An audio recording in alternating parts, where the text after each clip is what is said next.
اور میں خلجی قبیلے سے میرا تعلق ہے۔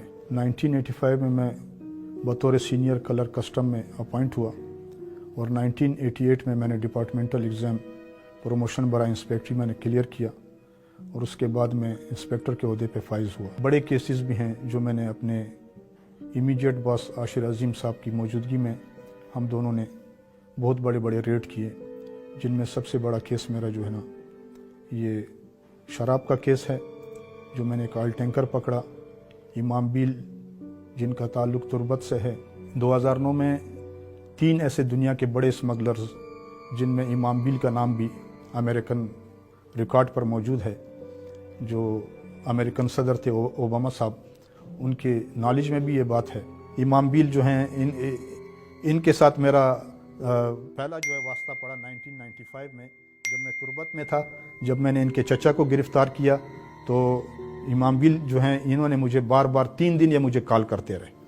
آپ اندازہ کریں اس چیز کا کہ جو تربت کا علاقہ ہے، جو وہاں پہ سرکاری مشینری ہے، وہ امام بیل کے انڈر میں ہے، یہاں تک کہ ہمارا ڈی سی بھی ان کے انڈر میں تھا۔ 1995 میں جب ہم منڈے کے دن ہمارا جو ہے نا میجر اشرف صاحب جو ریٹائرڈ آرمی کے آفیسر تھے، ہمارے کلیکٹر بنے، انہوں نے منڈے کے دن ہماری میٹنگ ہوتی تھی تو انہوں نے ہم 11-12 انسپیکٹر ہوتے تھے، تو سب سے زیادہ کیسز میرے تھے۔ میجر اشرف صاحب نے جب یہ ٹاسک دیا، ہم سب کو ہی دیا تقریباً، لیکن اللہ نے میری قسمت میں لکھا تھا یہ، تو میں نے جب ان کو پولیس والوں کو 3 جون 1995 کو اریسٹ کیا، صبح کا ٹائم تھا، فجر کی نماز پڑھ کے میں گھر سے نکلا تھا، اور جو ہے نا مرغی بند کا علاقہ ہے یہاں، جب میں نے دور سے دیکھا تو ایک پولیس کی گاڑی اور ایک ٹرک آ رہے تھے، تو میں یہ سمجھا کہ پولیس کی گاڑی، کیونکہ وہ اس طرح چونٹی کی طرح رینگتی ہوئی آ رہی تھی، کیونکہ عام روٹین میں پولیس والے بھی ساری نائٹ جو ہے وہ پیٹرولنگ پر ہوتے ہیں، تو ایک ٹرک بہت سپیڈ آ رہا تھا، تو میرے پیچھے جو میری گاڑی تھی تو ان کو میں نے وائرلیس پہ کہا کہ آپ رک جائیں، تو وہ سامنے جو ٹرک آ رہا تھا اس کو میں نے لائٹ دیے اور اپنا جو ہے نا بلیو لائٹ میں نے آن کیا روف کا، اور یہ ٹرک والا اتنے سپیڈ آ رہا تھا کہ اس نے جو ہے نا میرے اشارے کو بھی اس نے نہیں دیکھا، اور جو ہے نا اس نے میرے کو کراس کیا۔ آگے ایف سی کا چین تھا، اس ٹرک ڈرائیور نے اس ایف سی کے چین کو بھی ہٹ کیا، تو جب میں نے اپنی گاڑی روکی اور اپنی پچھلی والی گاڑی کو میں نے کہا کہ اس کو چیس کیا جائے، جب یہ ہمارے کسٹم بلیلی چین سے کچھ ہی فاصلے پیچھے تھی، جب میں نے اس کو روکا اور میں نے اس کو پراپر چیک کیا تو پتہ چلا کہ اس میں سارا پولیس کا اسٹاف بیٹھا ہے۔ اتنے میں وہ پولیس کی گاڑی بھی میرے پیچھے آ گئی، اس میں ایس ایچ او فاروق صاحب تھے، تو حالانکہ اس کے شولڈرز نہیں لگے ہوئے تھے، میں نے کوئی اسے سپاہی سمجھا، تو اس نے کہا کہ یہ گاڑی ہم نے پکڑی ہے، تو میں نے کہا آپ کہاں سے پکڑ کے لا رہے ہیں؟ کہا کہ جی جنگل پیر علیزئی سے۔ تو میں نے کہا آپ لوگ اتنے بہادر لوگ ہیں، جنگل پیر علیزئی ایک ریڈ زون ہے، وہاں پہ جتنے بھی پاکستان کے کہیں یا بلوچستان کے کہیں جتنے بھی کرمنلز ہیں وہ اس ایریا میں جاتے ہیں، اور کوئی بھی وہاں پر جانے کے لیے، ریڈ کرنے کے لیے کسی طرح کی کوئی ایجنسی سوائے آرمی اور ایف سی کے، وہاں ہم جیسی ایجنسیاں ہم وہاں پہ نہیں جا سکتے ہیں۔ تو میں نے کہا آپ اکیلی جو ہیں، اکیلی گاڑی کے ساتھ آپ اتنے بڑے ٹرک کو پکڑ کے لا رہے ہیں۔ بہرحال جب میں نے چیک کیا تو اس میں جاپانی ایئر کنڈیشن تھا، 79 نمبرز سم تھنگ اس طرح کچھ ہوگا، اور جو ہے نا اس میں کوئی 150 لیڈیز جاپانی تھان کپڑا تھا، تو یہ مجھ سے انہوں نے لڑنا جھگڑنا شروع کر دیا۔ تو بہرحال میں نے میجر صاحب کو وائرلیس کیا، تو میجر صاحب نے مجھے کہا کہ اسے آپ نے جانے نہیں دینا ہے، تو انہوں نے میجر صاحب نے S S P Abid Ali نطقانی صاحب کو بھی کال کی، وہ بھی موقع پہ پہنچ گئے۔ جب انہوں نے سارا ماجرا دیکھا تو مجھے کہا کہ آپ انہیں اریسٹ کریں، کیونکہ عابد علی نطقانی صاحب کا اپنا ایک امیج تھا، اپنا ان کا ایک ریکارڈ تھا۔ تو انہوں نے ایس ایچ او صاحب سے پوچھا کہ آپ سی آئی اے میں ہیں، آپ نے میونسپل ایریا کیسا چھوڑا کوئٹہ کا؟ کیونکہ یہ ایک بہت ہی اہم چیز ہے، سمجھنے کی بات ہے کہ سی آئی اے پولیس کا اسٹاف جو ہے وہ بغیر ایس ایس پی کے آرڈر کے وہ سٹی نہیں چھوڑ سکتے ہیں، کیونکہ جنگل پیر علیزئی یہ افغانستان بارڈر کے قریب ہے، چمن کے قریب ہے، یہاں جتنا بھی اسمگلنگ کا سامان ہوتا ہے، چاہے اسلحہ ہے، چاہے جو کچھ بھی ہے، وہ یہاں پہ آ کے ڈمپ ہوتا ہے، اور یہاں سے اسمگلرز جو ہیں پھر اس کو فردر کوئٹہ تک پہنچاتے ہیں یا پاکستان کے دوسرے علاقوں میں وہاں سے راستے نکلے ہوئے ہیں۔ تو جب میں نے ان کو اریسٹ کیا تو انہوں نے مجھے بہت ہی خطرناک قسم کی دھمکیاں دینی شروع کی، کہا کہ ہم آپ کو نہیں چھوڑیں گے، اور میں وقتاً فوقتاً میجر صاحب کے نوٹس میں یہ بات لاتا رہا کہ پولیس والے مجھے جو ہیں اس طرح تھریٹ کر رہے ہیں۔ عاشر صاحب نے پھر مجھے کال کی، میری انفارمیشن تھی، بڑی انفارمیشن تھی میری اس ٹائم، یہ ٹائر وغیرہ جو ہے نا، یہ ٹرک ٹائر وغیرہ یہ آ رہے تھے افغانستان سے نوشکی کے راستے، کیونکہ چمن راستہ تو ہم نے سارا بلاک کر دیا تھا۔ اس رات میں کافی دیر تک عاشر عظیم صاحب کے ساتھ ہم بیٹھے روٹ کو دیکھ رہے تھے کہ جس طرح ان کی آگے جو گاڑیاں چلتی ہیں، اسلحے سے لوڈ گاڑیاں چلتی ہیں، کہ ان کو ہم نے کیسے ڈاج دینا ہے اور کیسے ہم نے گاڑی تک پہنچنا ہے۔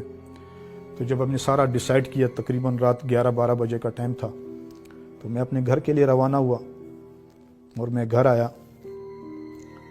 صبح میں نے فجر کی نماز پڑھی، کیونکہ میں نے صبح ہم نے نکلنا تھا ریڈ کے لیے۔ عاشر صاحب میرا انتظار کر رہے تھے۔ دروازہ میرا ناک ہوا، بیل ہوئی، میرا نوکر جو بچہ تھا میرا 5-6 سال کا، وہ گیا۔ اس نے کہا کہ جی آپ کا سرکاری ڈرائیور آیا۔ تو میں نے کہا ٹھیک ہے، اسے کہا آپ کھڑے ہو جائیں، میں چینج کر کے آتا ہوں یونیفارم پہن کے۔ تو اتنے میں تقریباً ہارڈلی کوئی 2-3 منٹ نہیں گزرے ہوں گے، پھر بیل ہوئی۔ تو پھر میں نے نوکر سے کہا کہ آپ ان سے کہو، میرے ڈرائیور سے کہو کہ میں چینج کر کے آ رہا ہوں۔ تو جب آئے تو میرے نوکر نے کہا کہ نہیں جی باہر تو پولیس آئی، آپ کو بلا رہی ہے۔ جب میں باہر نکلا تو عبدالرؤف بڑے جو سب انسپیکٹر تھا گوالمنڈی تھانے کا، تو انہوں نے مجھ سے کہا کہ آپ کے ڈرائیور نے جو ہے ایک رات کو ایک 10 سال کے بچے کو گاڑی سے ہٹ کیا جس سے وہ مر گیا ہے، لہٰذا آپ ہمارے ساتھ تھانے چلیں۔ تو میرے کو تو کچھ سمجھ میں نہیں آئی، تو میں نے کہا ٹھیک ہے۔ تو کیونکہ میرے ساتھ 2 ڈرائیور ہوتے تھے، میرے ساتھ 2 گاڑیاں ہوتی تھیں پیٹرولنگ کے لیے۔ میرا ایک ڈرائیور آیا تھا، دوسرا ڈرائیور میں یہ سمجھا شاید وہ راستے میں آ جائے گا یا میں اسے وائرلیس کروں گا۔ تو بہرحال میں عبدالرؤف بڑے صاحب کے کہنے پر میں ان کے ساتھ چل پڑا، میرا سرکاری ڈرائیور بھی میرے ساتھ چل پڑا۔ جب ہم قائد آباد تھانے پہنچے تو میں لاک اپ کی طرف گیا تو مجھے عبدالرؤف بڑے کہہ رہے ہیں کہ آپ کہاں جا رہے ہیں؟ میں نے کہا میں دیکھ رہا ہوں یار، میری گاڑی، تھانہ تو یہی آپ کا ہے جو حدود ہے، اس میں تو میری گاڑی مجھے دکھائی نہیں دے رہی ہے۔ تو ڈرائیور شاید لاک اپ میں ہو تو میں اس سے ذرا ملتا ہوں۔ بولا نہیں آپ ہم چلیں ڈی ایس پی صاحب کے کمرے میں بیٹھتے ہیں۔ D S P Sohail Ahmed Sheikh تھا۔ تو میں نے کہا ٹھیک ہے، وہاں جا کر بیٹھے تو انہوں نے کیک، پیسٹریاں اور جو ہے نا چائے وائے منگوا دی۔ ہم تقریباً 2 گھنٹے بیٹھے رہے۔ تو میں نے عبدالرؤف بڑے سے کہا کہ یار 2 گھنٹے گزر گئے ہیں، میرا ڈرائیور کہاں ہے، وہ بچہ کہاں ہے جس کو انہوں نے ہٹ کیا گاڑی سے؟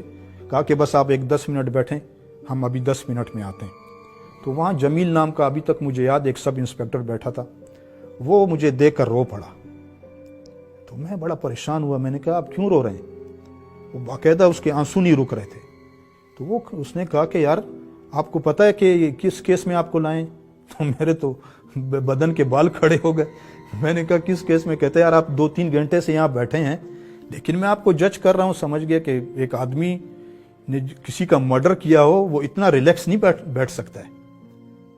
میں نے کہا آپ کیا بات کر رہے ہیں؟ کہنے کا مقصد، کہا کہ یہ تو آپ کو آپ کی وائف کے مرڈر کے کیس میں لائیں۔ میں نے کہا میری وائف تو گھر میں زندہ ہے، میں تو ابھی 2 گھنٹے پہلے جب گھر سے نکل رہا تھا، میرا چھوٹا بیٹا، میں نے کہا 4-5 سال کا، وہ میرے گود میں تھا، سمجھ گئے، وہ میں نے نوکر کے حوالے کیا، میری وائف تو زندہ ہے۔ تو پھر میں نے عاشر صاحب کو کال کی، میں نے کہا سر ادھر تو ماجرا ہی انہوں نے کچھ اور بنایا ہوا ہے، یہ تو میرے خلاف انہوں نے پتہ نہیں کیا کھول دیا انہوں نے۔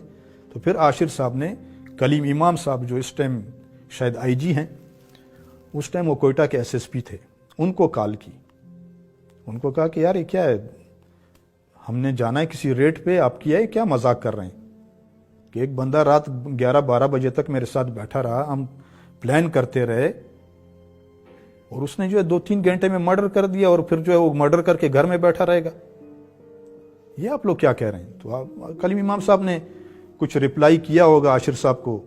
تو بہرحال کوئی 1 بجے کا ٹائم تھا، یہ مجھے جو ہے نا اپنی پرائیویٹ گاڑی میں پولیس والوں نے بٹھا کے گوالمنڈی تھانے لے آئے، وہاں پہ لائے اور میرے پہ ایف آئی آر کاٹ دی، اور مجھے کہتے رہے کہ دیکھیں ہم آپ کو 2-3 سال سے سمجھا رہے تھے، لیکن آپ کو ہماری بات سمجھ میں نہیں آ رہی تھی، آپ اتنے بڑے بڑے لوگوں پہ ہاتھ ڈال رہے ہیں، آپ نے ہمارے لوگوں کو اریسٹ کیا، ان کی نوکریاں، ان کی زندگیاں آپ نے خراب کر دیں۔ تو میں نے کہا میں نے کوئی غلط تو اریسٹ کیا نہیں، اگر میں نے غلط اریسٹ کیا ہوتا تو کورٹ ان کو ایکوٹ کر دیتا، کورٹ نے ان کو کیوں سزا کی؟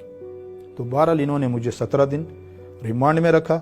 اس دوران انہوں نے مجھ پہ پریشرائز کیا، انہوں نے مجھے نکاح نامے کے لیے، انہوں نے مجھے یہ کہا کہ جی آپ 1.5 لاکھ روپے دیں، ہم آپ کا نکاح نامہ بناتے ہیں۔ تو اس سے بات ظاہر ہے کہ وہ عورت میری بیوی نہیں تھی۔ اس کے بعد انہوں نے جو ہے نا مولوی